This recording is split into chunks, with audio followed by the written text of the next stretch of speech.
Le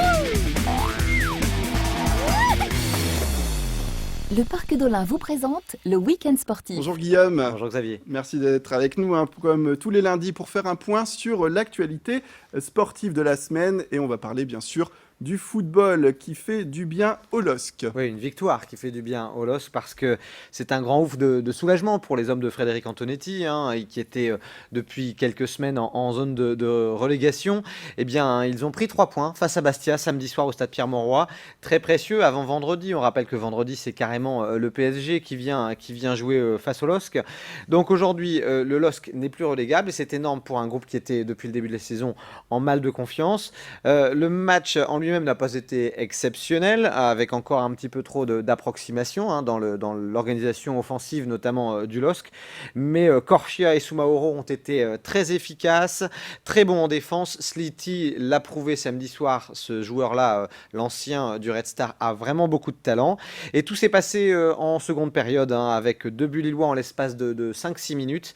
D'abord une magnifique frappe enroulée de Corchia qui a trompé le gardien de Bastia, ça c'était à la 51e. Et puis quelques minutes plus tard, une frappe de Sliti qui a été détournée par le gardien corse. Et puis Eder a récupéré et a pu conclure dans une cage vide.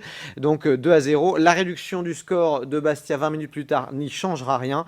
Le LOSC tenait ses 3 points, ce qui a fait beaucoup de bien aux joueurs, à l'entraîneur, aux dirigeants. On le sait, en ce moment, il y a une actualité forte en coulisses du côté du LOSC et puis aussi, surtout, aux supporters qui pouvaient pousser un grand ouf de soulagement.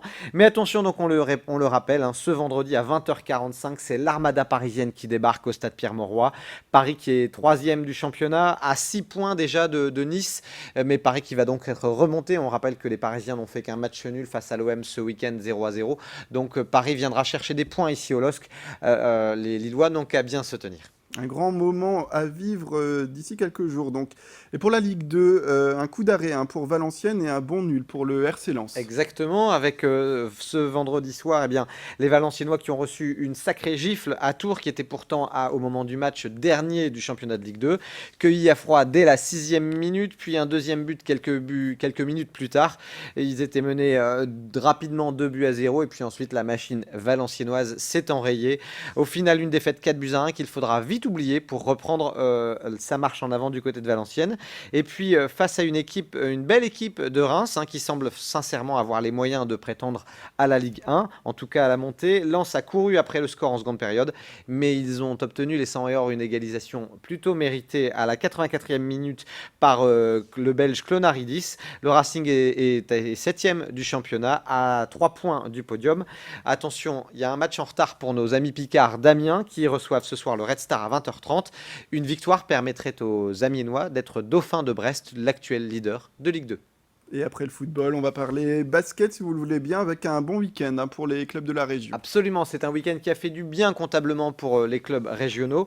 On commence d'abord pour le Portel, qui décidément poursuit plutôt bien son apprentissage en Pro A. Une victoire 75-62 contre Hier-Toulon. Alors certes, Hier-Toulon, c'est pas la meilleure équipe de Pro A, mais les Portelois ont été bons en défense. Et puis alors Frank Hassel, l'Américain, précieuse pépite vraiment pour le club maritime, avec 22 points au compteur ce week-end.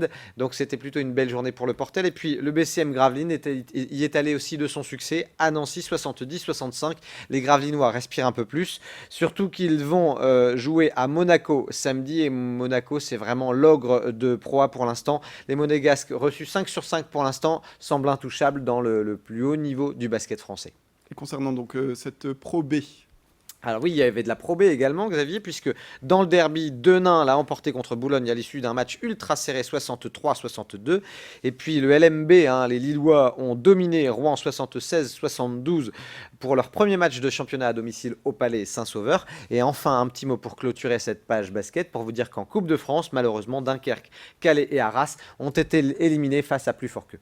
Et alors, après le basket, le handball, les Dunkerquois doivent se reprendre, a priori. Ouais, tout à fait. En handball, les Dunkerquois qui doivent impérativement se reprendre parce que l'USDK a été défait la semaine dernière à Ivry et donc a l'obligation de rebondir ce mercredi soir. Les handballeurs dunkerquois qui sont avant-derniers de première division, ce qui est très très loin de leur standard habituel. Ils reçoivent l'équipe de Saran avec une seule victoire au compteur en 5 journées. Les Dunkerquois seraient bien inspirés de s'imposer ce mercredi soir, salle de Weert au Stade de Flandre à Dunkerque. Et vous nous apportez aussi quelques nouvelles concernant la boxe. Et oui, une très belle nouvelle d'ailleurs, on peut le dire, un cocorico régional, puisque on connaissait dans la boxe tricolore la famille Jacob à Calais, on connaissait Romain Jacob, Thierry Jacob, et bien maintenant c'est encore un autre Jacob, Geoffrey Jacob, qui est devenu ce week-end champion de France des super welter. Une victoire contre le Clermontois et tenant du titre de la ceinture Kamal Mohamed, une décision unanime des arbitres lors de cette rencontre. Vraiment, la famille Jacob fait briller au plus haut niveau la boxe régionale. Et qu'en est-il des autres sports? Vous avez quelques nouvelles? Oui, quelques nouvelles en bref pour terminer cette chronique sport. D'abord, un petit mot de volley. C'était la reprise du championnat de Ligue B ce week-end. Et si Tourcoing était exempt, bien Cambrai jouait et se déplaçait à Rennes chez une grosse cylindrée du championnat de Ligue B. Cambrai a chuté malheureusement 3-7-0. Un petit mot de rugby. Là, c'est une bonne nouvelle pour vous dire que les filles du LMRCV qui sont en élite du rugby français, on le rappelle, elles sont même championnes de France en titre, eh bien, elles sont allées gagner à Saint-Orens, qui était leader du championnat, et elles se sont imposées 14-5. Elles sont désormais seules en tête de top 8 féminin. Un petit mot de waterpolo pour vous dire la victoire du Luc Waterpolo, les filles du Luc Waterpolo qui ont remporté leur rencontre face à Nancy 17-8. Elles sont invaincues, 3 matchs, 3 victoires en championnat.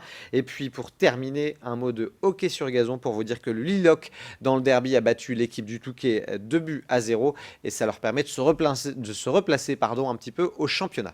Très bien, merci beaucoup Guillaume Vanderschaak d'être venu pour nous parler un petit peu de toutes ces informations sportives. C'est la fin de cette édition. Merci à toutes et à tous de nous avoir suivis. Restez avec nous sur Grand Lille TV.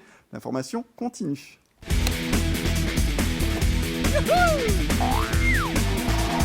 Le Parc d'Olin, destination nature et sensations, vous a présenté le week-end sportif.